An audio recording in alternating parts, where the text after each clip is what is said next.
Welcome to Red Dead 2. We're focusing today on Dominoes, all threes, tips and strategies, and we're focusing on games of more than 3 players or 4 players. We're not going to focus so much on heads up here, as there might be more emphasis on blocking. Tip number 1 is you want to score early and score often. So, you want to score early and you want to score often. Now, why exactly is that? Well, the first to 90 wins. So the first person to get 90 points wins. It's basically winner take all. So that means you're either first or you're last. And you don't get points for being last. So the big question is, how do you score points? Well, one way to do it is to win the round. You get points from other players based on multiples of 3. So they'll round it to the nearest 3 based on how many tiles they have left. They'll add up each one of the dominoes there, and then you'll get points for that, provided you're the first one to domino, of course. Now, this strategy is much less effective in a multiplayer game, although, points are points. But you want to focus on the other part of this strategy, which is that edges need a multiple of 3. If you make a domino move that puts a multiple of 3 on the edge, you get points basically every turn you take. So let's say we're starting out, for example, and we have these dominoes in front of us right here. Which ones could you place, and this is assuming you're first to go, which ones could you place that would give you points? Well, 4 and 3 is 7, so that doesn't work. 6 and 5 is 11, doesn't work. 6 and 1 is 7, doesn't work. 0 can be an effective one later if the edge is on 3 and there's a 0 to play. But that doesn't work here. 6 and 4 is 10, doesn't work.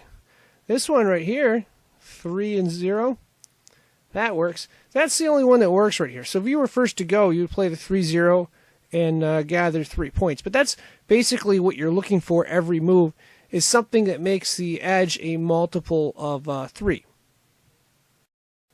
When I look at each one of these dominoes I have in front of me, I like to think of these in terms of basically either plus or minus. So plus there, and we'll do minus here. So either plus or minus. That's how I try to think of them. And what exactly do I mean by that? Well, let's take this 4 and a 3. It can either be a +1 or it can be a -1. And that depends on how you play it. So if you were playing a 4, something with an edge of a 4, if you were playing the edge on the 4 side, you would put the 3 would be the new number on the outside. So whatever the edge number is, let's say the edge number was 10. Let's say the edge number was 10, for example. You would basically subtract 1 from the 10, and that would get you -1. So that would bring you to 9. So that would get you 9 points. Now, if the edge were 9 and you did that, you get nothing. So I try to think of each one in terms of plus, minus. And the important thing in each move is to try to look at each one of the dominoes you have and say, okay, if I play this here, what will this do? If I play this way, what will it do? Alternatively, you could play the 3 on the edge of a 3, and you're going to add 4, so you're going to be +1 to whatever the side is. So let's say you had 11 on the edge, and you find a spot with a 3 on one of the edges. Well, if you add, you're going to add 1 point there, so that would get you to 12. That is, yeah. Now, if there's a double and it hasn't been played, this would not be a +1 if you're playing a 3. It would end up being basically +4, because you would be adding 4 to the total that's out there already. And that's how you need to think with each domino you have, and you look at potential moves. So if there's a 5 on the edge, you're playing the 5. You'd have 5, 6. This would be a +1. Another way to look at it is, let's say there is a 6 on the edge, for example. Let's say there's a 6 on one of the edges, okay? Right in front of us, we have the 6-1, 6-5, 6-4. So if we played the 6-1, that's going to be -5. If we play 6-5, that's going to be -1. If we play 6-4, that's going to be -2. So you look at the edge, and you say, do any of these scenarios right here, -5, -1, -2, give me something with a multiple of 3? And if the answer is yes, you're probably going to play it, unless, of course, you're trying to block one specific player and they're very close to winning. But most of the time, you're going to play those numbers. Now, if there's a 6 on the edge, because you can play more than one edge in this game, it hasn't been played, you wouldn't think of it as -5, -1, -2. You would think of it a little bit differently here. So in the first scenario, the 6-1, it'd be +1, so you'd add 1 to the edge. In this scenario, with a 6-5, you would be +5, you'd add 5 to the edge. And in this scenario, with a 6-4, you would be +4, so you'd add 4 to the edge right there, so it would be +4. And spinners are basically when, let's say somebody starts off with 2 6s or whatever, you can go in like 4 different directions. 2 directions will be played, but you could open up an additional direction. So those are the scenarios you would go for those points. So there's a lot of different ways you can score. Key thing is you want to score early, and you want to score, often. All right, let's see if we can put it all together and look at this board in front of us and see how we can score. First thing you're going to notice is that the edge score right there is a total of 9 points. So keep that in mind. And what you want to do is you want to look at these possibilities here of what you can play. And you can play basically anything on the edge. So this 5 is on the edge. This 3 right here is on the edge. The 6 can be played, is on the edge, and the 1 is on the edge. With the 6, if you play the 6, there's no existing edge, so you'd be adding whatever you have here. So let's say, for example, you do want to play the 6. All right, you can play, we got 6-5, and we got 6-4. In both scenarios, you're going to be basically +5 on this one, and +4 on that one. So you'd either add 5 or 4. So you'd either have 14. We use a different color there. You'd either have 14 or you'd have 13 points if you play either one of the 6s. Now, that'll get you through a turn, but it doesn't get an edge score in a multiple of 3, which we'll look at in just a minute here. So that move does not work. Now, like I said, you want to make the edge score a multiple of 3. In this case, the edge score is 9 right now. All right, that's nice. Now, we want to make a move that'll, make it something. It can be 3, 6, 9, 12, 15, 18, 21, what have you. But it has to be a multiple of 3. That's the only way you can get points. You can, now if you don't have another choice and you have to make a move and you don't want to draw, well, then, you have to do what you have to do.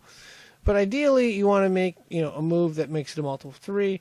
And, of course, you obviously will prefer, when I say prefer the higher numbers to the lower numbers.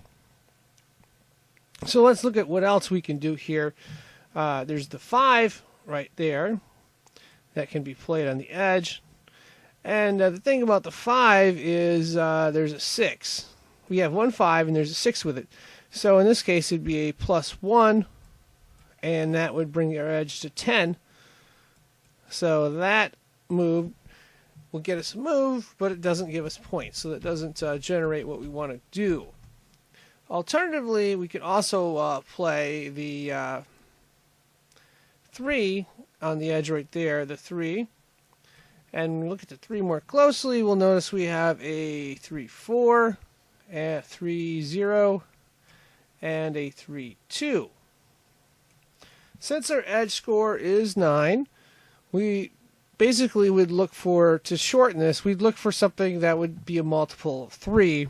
Now, if our edge score was 10, we look for either a -1, -4, or in that case, let's say our edge score is 10, we would look for a -1, -4, or alternatively, we could look for, let's say, something that would be a +2, or let's see, 15, so it would be +5. So we look for something in that scenario. And with the 3, you're not going to find a +5, and you're not going to find a -4, so you'd only look for a -1 or a +2. Okay, that being said, our edge score is 9. So we're looking for a +3 or -3. So, this 3-4 is going to be a +1. That doesn't work. 3-2 is -1. That doesn't work. 3-0, -3. That does work. And that would give us a total of 6 points right there. So that would be the move that you take. But that's how you have to think each move in terms of, can I get something with it that'll make the edge score a multiple of 3? And of course, what's the best, you prefer higher points to lower points. That's how you think. You look through each one of the, I basically will look at each one of the edges, or if you see some right away that gives a lot of points, you just make that move. But sometimes you got to look through each one of the, what you have in each one of the edges and stuff, and say, okay, what can I do that'll get me points? All right, let's take a look at another in-game example here. That's going to be our turn in just a minute. Edge score is 16. I'm looking at the 2 dominoes with a 6 on it and trying to figure out what I can do to, bring the edge to a multiple of 3. There's a 6 on the left, and then there's a 6 on the right. The one on the right is going to add points. There's also the 5-6, which I was looking at, and I couldn't figure out anything. But if you see the 6-5 option right there, that's going to add 5 points, brings the edge to 21, and gives us 21 big points right there, which is huge in this game. It's really big. So we landed a big score right there, and now we're trying to keep our momentum going here. We got a little tricky one here. If you see the 6-4 is a -2, that'll bring the edge to 24, gives us 24 more points. So when the edge score is high, you want to score as early as much as you can. The only other blocking thing I would suggest strategically is you might want to consider lowering the edge just to keep opponents from getting huge scores. But, if it's a high edge score, you can take advantage of that yourself and look for situations where you can, score quite a few points. Here, the edge score is 24, and there's no move that we can make to score. But yeah, that's basically the strategy in a nutshell.